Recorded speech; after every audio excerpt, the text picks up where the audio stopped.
Hello everyone, welcome you all. यहाँ पे हम एक न्यूज को डिस्कस करेंगे जो सोशल मीडिया पे बहुत ज्यादा वायरल हो रहा है और इससे रिलेटेड मुझे भी मैसेज रिसीव हुए कि इस पे मैं एक छोटी सी वीडियो बनाऊं, क्लेरिफिकेशन वीडियो।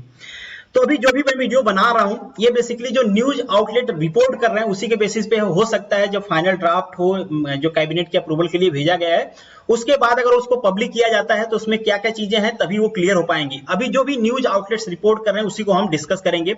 तो बेसिकली ये जो न्यूज है that is related to department of appointment and personal. Uttar Pradesh सरकार का ये डिपार्टमेंट है।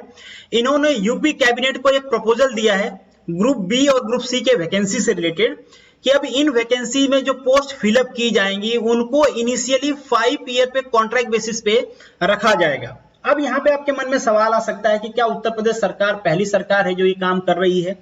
तो जवाब होगा नहीं। इससे पहले गुजरात गवर्नमेंट, आप कह सकते हो कि ये गुजरात गवर्नमेंट का एक तरह से रिप्लिका ही है।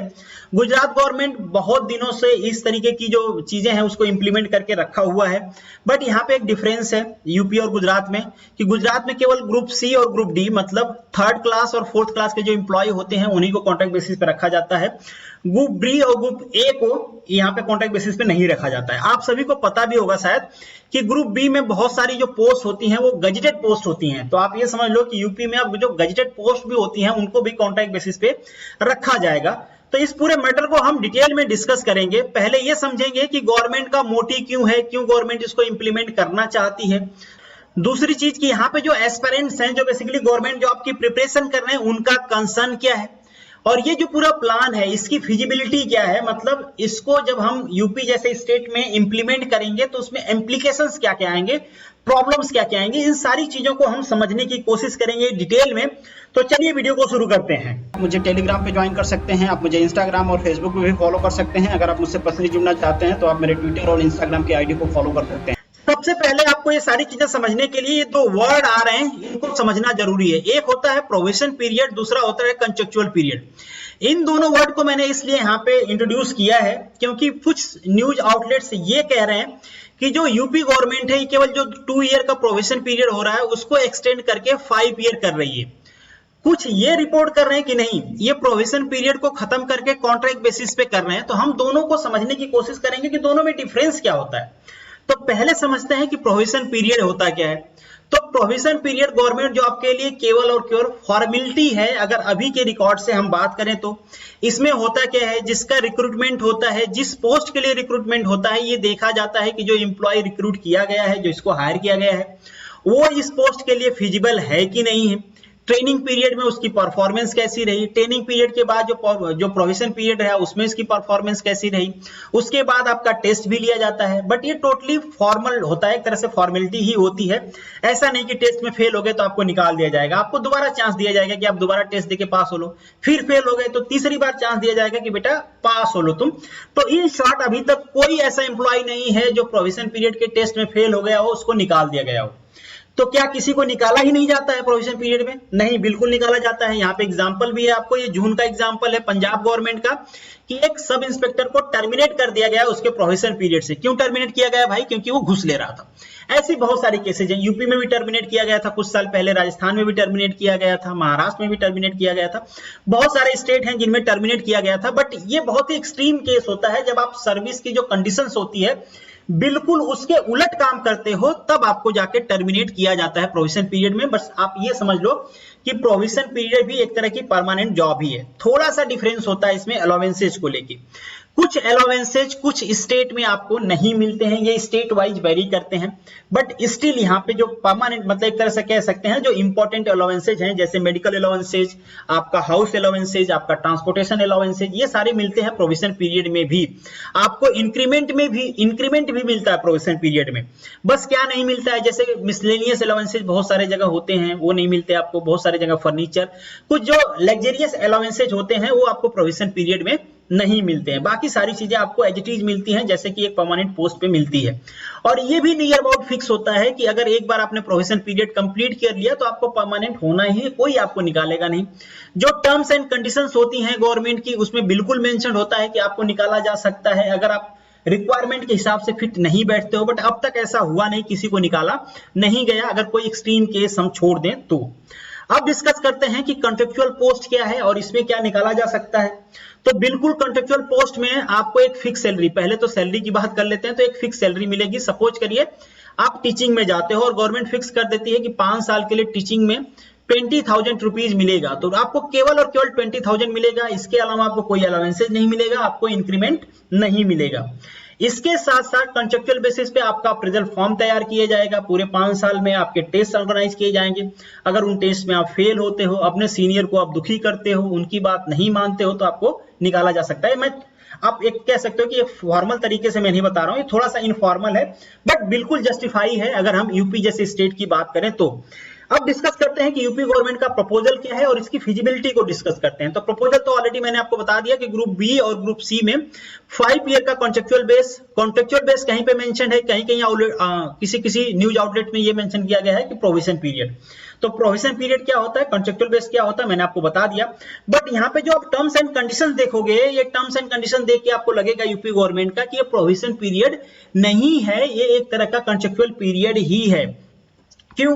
पहले इन्होंने कह दिया कि यहाँ पे आपको कोई अलाउंसेस नहीं मिलेगा। तो कोई अलाउंसेस कब नहीं मिलता है, जब आप कॉन्ट्रैक्ट बेसिस पे रखे जाते हो।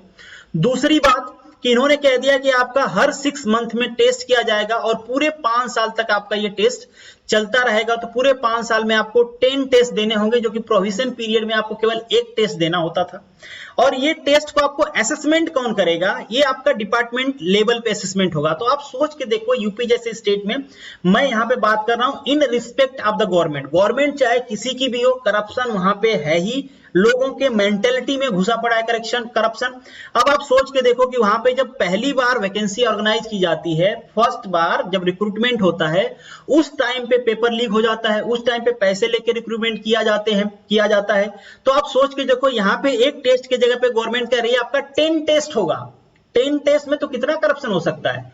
कुछ भी रीजन हुआ, आपके सीनियर ने आपका अप्रेजल खराब कर देगा, यहाँ पे फेवरेटिज्म किया जाएगा, जो लोग पहचान के उनके ज्यादा मार्क्स रखे जाएंगे, उनको पास किया जाएगा। यहाँ पे ये भी मेंशन है कि आपको 60% तो लाना ही है, तो हो सकता है आपको फेल कर दिया जाए। और ये भी मेंशन है कि अगर आप फेल हो गए तो आपको परमानेंट जॉब नहीं मिलेगी। तो इसलिए मैं कह रहा हूं कि ये जो क्लॉज है, अगर ये सच में वहां पे ऐड किया गया है, जो न्यूज आउटलेट्स रिपोर्ट कर रहे हैं, तो बिल्कुल इसके थ्रू करप्शन बढ़ेगा ही बढ़ेगा। गवर्नमेंट कुछ भी क्लेम करे कि नहीं होगा, देख लेंगे, what ever that, but still UP की जो मेंटेलिटी है, जो प्रोसेस चला आ रहा है, गवर्नमेंट एग्जाम नहीं करवा पाती। मैं आपको एग्जाम्पल दिखाऊंगा आगे, ऐसे मैं बात नहीं कर रहा हूं। तो यहाँ पे करप्शन के फुल चांसेज है और यही सबसे बड़ा कंसर्न है जो एस्पिरेंट्स हैं, कि अब उनको 5 साल तक श्योरिटी नहीं रहेगी कि उनकी जॉब परमानेंट है कि नहीं है। जो सीनियर है उनकी रिपोर्ट कैसी बनाई जा रही है। अच्छा, जो सीनियर है वो किसी पहचान का हो गया तो कैसी रिपोर्ट बनाएगा, किसी को निकाल सकता है, पर्सनल जो ग्रीवेंसेज होंगे उसके वजह से। अगर ये आउटसाइड कोई कमेटी होती, डिपार्टमेंटल कमेटी नहीं होती, ऑर्गेनाइजिंग बॉडी डिफरेंट होता, तो हो सकता है ये करप्शन को मिनिमाइज किया जा सकता है। बट नेवरदलेस गवर्नमेंट का क्या प्लान है वो सारा आपके सामने आ जाएगा। अब यहाँ पे गवर्नमेंट का मोटिव क्या है, इसको इंट्रोड्यूस करने का पहले ये डिस्कस करते हैं। तो गवर्नमेंट कह रही है कि इससे जो एम्प्लॉय हैं उनकी एफिशिएंसी बढ़ेगी। तो हम कह सकते हैं कि हाँ, पॉसिबल है, इससे एफिशिएंसी बढ़ेगी, क्योंकि ये भी बिल्कुल सच है कि गवर्नमेंट जॉब में एक बार लोग चले जाते हैं तो फिर वो काम नहीं करना चाहते हैं, या फिर डे बाय डे उनकी एफिशिएंसी घटती जाती है। जो लोग काम करते भी हैं वो भी ठीक से नहीं करते हैं। तो आप एज अ कॉमन मैन, आप कभी किसी भी ऑफिस में चले जाओ तो आपके भी ये पर्सनल ग्रीवेंसेस जरूर होंगे कि लोग आपका काम नहीं करते हैं। दूसरी इंपॉर्टेंट बात कि गवर्नमेंट कह रही है कि उनका एक्सपेंडिचर घटेगा। गवर्नमेंट का एक्सपेंडिचर घटेगा, डेफिनेटली घटेगा, क्योंकि आपको एक फिक्स सैलरी दिया जाएगा, आपको इंक्रीमेंट नहीं दिया जाएगा, आपको कोई अलाउंसेस नहीं दिए जाएंगे। तो 5 साल जो आपको गवर्नमेंट सैलरी देती है वो बिल्कुल घटेगा। तो ये 2 बेनिफिट्स गवर्नमेंट क्लेम कर रही है। एक तीसरी बेनिफिट मेरे माइंड में जो आ रहा है, मेरा जो ओपिनियन है कि अगर ऐसा होता है तो लोगों का जो गवर्नमेंट जॉब के प्रति अट्रैक्शन है वो भी कम हो जाएगा। अब लोग सोचेंगे कि पहले तो यूपी जैसे स्टेट की हम बात करें तो वहां पे 2016 में वैकेंसी आती है, 2020 में वहां पे रिक्रूटमेंट होता है 4 साल बाद, फिर 3 या 4 साल में इसका फाइनल रिजल्ट आएगा, कोर्ट में नहीं गया तो कोर्ट में गया तो 5 साल 8 साल भी हो सकता है। तो इतने सारे प्रॉब्लम्स के बाद अगर आप सेलेक्ट होते हो, उसमें भी 5 साल आप कॉन्ट्रैक्ट बेसिस पे रहोगे, आपकी जॉब परमानेंट होगी कि नहीं होगी, वहां पे भी आपको ऐसी सैलरी नहीं मिलेगी कि आप उससे कुछ सेविंग कर सकते हो। आप याद रखना, ये बहुत ज्यादा स्मार्ट सैलरी नहीं होती है। एक कॉन्ट्रैक्ट बेसिस पे जो सैलरी होती है अराउंड 50% के आसपास होती है, 40 to 50% जो परमानेंट की सैलरी होती है उसकी। तो बहुत अच्छी सैलरी नहीं रहेगी कि आप 5 साल में सेविंग कर पाओगे। तो ये जो अट्रैक्शन होगा गवर्नमेंट जॉब का वो थोड़ा घट जाएगा। तो आप ये कह सकते हो कि कंपटीशन घट जाएगा। तो दूसरी चीज यहाँ पे आप जैसे कि प्रोसेस मैंने आपको बताया कि ये सारी चीजें देख सकते हो, ये मैंने व्हाट्सएप यूनिवर्सिटी से लिया है, बट बात बिहार के रेफरेंस में ये बिल्कुल सही है, एमपी के रेफरेंस में भी कह सकते हो आप, बिल्कुल सही है, ऐसे ही होता है। आप देख लो किसी भी in respect of the government कोई भी वैकेंसी उठा के देख लो, सब ये वैकेंसी का मैं एग्जांपल आपको बता ही रहा हूँ कि ये 2016 में वैकेंसी आई थी और अभी 2020 में इसका एग्जाम हो रहा है। सोचो एग्जाम होगा, अब आप सोच के देखो एक बार कि कोई आदमी है अपने एज के लास्ट स्टेज में इस फॉर्म को फिलअप करता है, सपोज कर लीजिए उसकी एज है 28 के 4 साल बाद ये आता है, उसकी एज हो जाती है 32, एग्जाम निकलने में 2 ईयर 3 ईयर एटलीस्ट लगेगा, इसकी एज हो जाती है 35 के बाद 5 साल कॉन्ट्रैक्ट पे रहता है, एज हो जाती है 40। इसके बाद अगर सब कुछ सही रहा, अगर वो परमानेंट होता है तो कितने दिन जॉब करेगा? 15 साल 10 साल। यहां पे भी क्वेश्चन मार्क है। बहुत सारी गवर्नमेंट ये इंप्लीमेंट करने की कोशिश कर रही है कि प्री मैच्योर रिटायरमेंट दिया जाए। ठीक है, प्री मैच्योर रिटायरमेंट के मैं फेवर में हूं, बिल्कुल वो अच्छी चीज है। जो लोग काम नहीं कर पा रहे हैं, जिनकी एज ज्यादा हो गई, उनको रिटायर करो। उनको रिटायर करने से क्या होगा, जो यंग लोग होंगे उनको चांस मिलेगा। और चूंकि उन्होंने 15-20 साल या 30 साल जो भी है अब तक जो जॉब कर रहे हैं, लोग तो 30-30 साल से कर रहे हैं, 40-40 साल से कर रहे हैं, तो वो जॉब कर रहे हैं ना, तो उन्होंने एक हैंडसम सैलरी लिया है, उन्होंने इतना पैसा तो रिजर्व कर ही लिया होगा कि अपना जो बाकी की जिंदगी वो चला सकते हैं, तो उनको कोई प्रॉब्लम नहीं होगा। अगर उनको रिटायर किया जाता है तो जो यंग पीढ़ी है उनको जॉब मिलेगी। तो ये बिल्कुल प्री मैच्योर का तो बिल्कुल सही है, वो फिजिबल भी हम कह सकते हैं। बट यहाँ पे आप देख लो कि जो गवर्नमेंट है, state government basically Uttar Pradesh, अगर वहां पे हम इंप्लीमेंट करने की कोशिश करें ये प्रोसेस, तो थोड़ा सा प्रॉब्लम है। अब गुजरात के रेफरेंस में एक दो मैं आपके साथ एग्जांपल शेयर करना चाहूंगा। बहुत ही अच्छी चीज मैं यहाँ पे आके देखा हूं तो आपके साथ शेयर करना चाहता हूं। गुजरात गवर्नमेंट अगर आपको कॉन्ट्रैक्ट बेसिस पे जॉब देती है तो वो पैसा बचता है, तो कुछ इंप्लीमेंटेशन दिखता भी। एक तो इंप्लीमेंटेशन आपको बता दूं, एज ए इंजीनियर हूं मैं, तो इंजीनियरिंग की फी अगर गुजरात के गवर्नमेंट कॉलेजों की बात करें हम तो 1500 रुपए है। यूपी के कॉलेजों की बात करें तो ये वेरी करती है कॉलेज टू कॉलेज, 60,000 से लेके 90,000 तक। KNIT की 90,000 फीस है, 89,000 है। और triple M Madan Mohan Malaviya university जो है गोरखपुर में, उसकी 60,000 है। इसी तरीके से ये वेरी करता रहता है। आप देखो यहाँ पे आप 1500 में पढ़ रहे हो, अगर कहीं पे आपके पिताजी को कम सैलरी मिले तो यहाँ पे आप फ्री में पढ़ रहे हो, और ये सबके लिए है। ठीक है, ये सारे गवर्नमेंट कॉलेज के लिए। दूसरी चीज कि यूपी में अगर इंजीनियरिंग कॉलेज की हम बात करें तो अभी तो थोड़े ज्यादा होंगे, पहले तो कुछ 6-7 थे, अभी बहुत होंगे तो 10 होंगे, 10-11 होंगे। गुजरात में गवर्नमेंट कॉलेज 21 to 22 के आसपास हैं। सीटें काफी ज्यादा है वहां पे, अराउंड अगर आप थोड़ा भी पढ़ने में अच्छे हो तो आपको गवर्नमेंट कॉलेज मिल जाएगा। दूसरी चीज यहाँ के इंफ्रास्ट्रक्चर अच्छे हैं, रोड्स अच्छे हैं, सारी चीजें अच्छी हैं, बहुत सारी जगह हम कह सकते हैं। और यहाँ पे फी की और भी बात करें हम तो बहुत सारी स्कीम है, जैसे ST SC को टोटली ये फ्री है, बाकी जगह भी फ्री है, बट यहाँ पे एक और स्कीम है जनरल और OBC के लिए, MYSY। यहाँ पे गवर्नमेंट सबको, जिनका 6 लाख से कम का इनकम है, सबको 50% उनके कॉलेज की फी प्रोवाइड करती है, या फिर minimum 50,000 rupees per year provide करती है।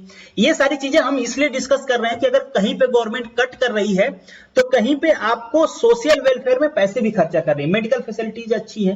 तो अगर गवर्नमेंट, यूपी की गवर्नमेंट भी वहां से पैसे कट करके इन सब जगहों पे लगाती है तो एक बार को हम सोच सकते हैं कि ये सारी चीजें अच्छी हैं। बट कितना लगेगा, क्योंकि यूपी में करप्शन का लेवल आप देख रहे हो, टॉप लेवल से लेके मिनिस्टीरियल लेवल से लेके क्लर्क लेवल तक करप्शन ही करप्शन है। पैसा ऊपर से आता है 1000 रुपए तो नीचे वो बन जाता है 10 रुपए। तो ये सारी चीजें हैं, ये हमारी सच्चाई है, हम इससे भाग नहीं सकते। तो ये पूरा है, आप कह सकते हो कि यूपी में ये सारी चीजें इंप्लीमेंट करने के लिए आपको इंस्टीट्यूशनल लेवल पे चेंजेस करने पड़ेंगे। अब वो चेंजेस कितने टाइम लेंगे, कब तक होंगे, that is the different thing. तो ये पूरा डिस्कशन था। आपका अगर कोई व्यू है, आपके कोई क्वेश्चन छूट गए हैं, आपके कोई कंसर्न है तो कमेंट बॉक्स में बताइएगा, मैं जरूर कंफर्म करूंगा। और बाकी जब इसका फाइनल ड्राफ्ट पब्लिश कर दिया जाएगा तो उसके ऊपर भी मैं फाइनल वीडियो लेके आऊंगा। चलिए मिलेंगे नेक्स्ट वीडियो में, तब तक के लिए all the best, good luck.